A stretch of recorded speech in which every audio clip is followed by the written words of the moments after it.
बिस्मिल्लाहिर्रहमानिर्रहीम अस्सलाम वालेकुम। भी कैसी हैं आप? उम्मीद है इंशाल्लाह मेरी बहनें बेटियां सब ठीक ठाक होंगी। और आज मैं जो यंग बच्चियां हैं उनके लिए ये रेसिपी है चिकन चिकन छोले। ठीक है।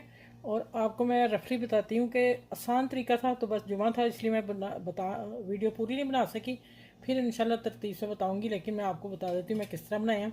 मैंने पहले रात को चने भिगो दिए, 8 घंटे चने भिगे रहे मीठा सोडा लगा के। फिर उसका पानी निकाल दिया, वॉश किया, और उसको मैंने आधा किलो मेरे चने थे तो उसमें 3 गिलास पानी डाला और प्रेशर कुकर में 10 मिनट के लिए उसे उबाइल कर लिया नमक डाल के। और उसमें क्या डाला था, लौंग, दालचीनी, लौंग एक 2 टुकड़े, नहीं 3-4 लौंग, 3-4 काली मिर्चें, एक दालचीनी का टुकड़ा, ये डाल के मैंने उबाइल कर लिए। और एक टी बैग डाला। ठीक है, वो ज़रूर डालना है, फिर ही आपका चिकन चने छोलों का ये कलर आएगा। और दूसरी बात वो मैंने निकाल ली है, वही पानी आगे हमने इस्तेमाल करना। फिर मैंने टमाटर, हरी मिर्च, अदरक लहसुन का पेस्ट लिया था मेरा था, और प्याज, इन तीनों चीज़ों को मैंने ब्लेंडर किया, उनको भून के चिकन डाला, फिर लहसुन अदरक की पेस्ट डाल के उसको खूब भूना। और फिर नमक मिर्च अपने जायके के हिसाब से मैंने डाली। ठीक है, नमक मिर्च धनिया हल्दी पाउडर, 4 चीज़ें बस डाली। बाद में जब तैयार हो गए 10 मिनट, फिर मैंने स्टीम दी चिकन के साथ। चिकन को अच्छी तरह भून के फिर वो चने डाले, भून के फिर वही पानी डाला जो चनों का था।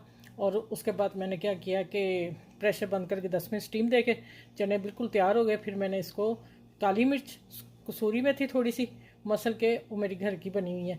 और क्या डाला मैंने, 3 चीज़ें डाली थी। हाँ, मेरे पास वो है धनिया खुशक करके पाउडर बना के मैंने रखा हुआ, पार्सले धनिया, ये चीज़ें वो थोड़े हाफ टी स्पून डाला। नहीं है तो कोई इशू नहीं है, ग्रीन धनिया डाले। वैसे इसमें धनिया होता नहीं, मैंने तो गार्निश के लिए डाला कि मूवी बननी है तो इसलिए इसका आज इस चिकन छोलों में धनिया नहीं डालते। चलें, ये मैंने रेसिपी बनाई है, अब मेरी रेसिपी तैयार होगी। अब देखें माशाल्लाह चिकन भी पूरा सही 10 मिनट में चिकन भी गल गया, ये देखें साथ ही है। और चनों की शक्ल देखें माशाल्लाह आप, ये देखें। ठीक है, देसी चना है। अब आप बनाएं और मुझे फीडबैक ज़रूर दीजिएगा। ये बच्चियों के लिए रेसिपी मैंने दे दी, आसान सी रेसिपी है। तो इंशाल्लाह बाकी फिर मैं बनाऊंगी, फिर मैं तरतीब से बताऊंगी, सारी दिखाऊंगी। ठीक है, चलें, अपना ख्याल रखिएगा, इधर लोगों का ख्याल रखिएगा। जुमा है आज, सबके लिए दुआ, हाथ उठा के दुआ कीजिएगा, मेरे लिए भी कीजिएगा। फिर नेक्स्ट वीडियो में इंशाल्लाह ताला मिलती हूँ। बहुत सा अपना ख्याल रखिएगा, मुझे दुआ में याद रखिएगा। अल्लाह हाफिज़।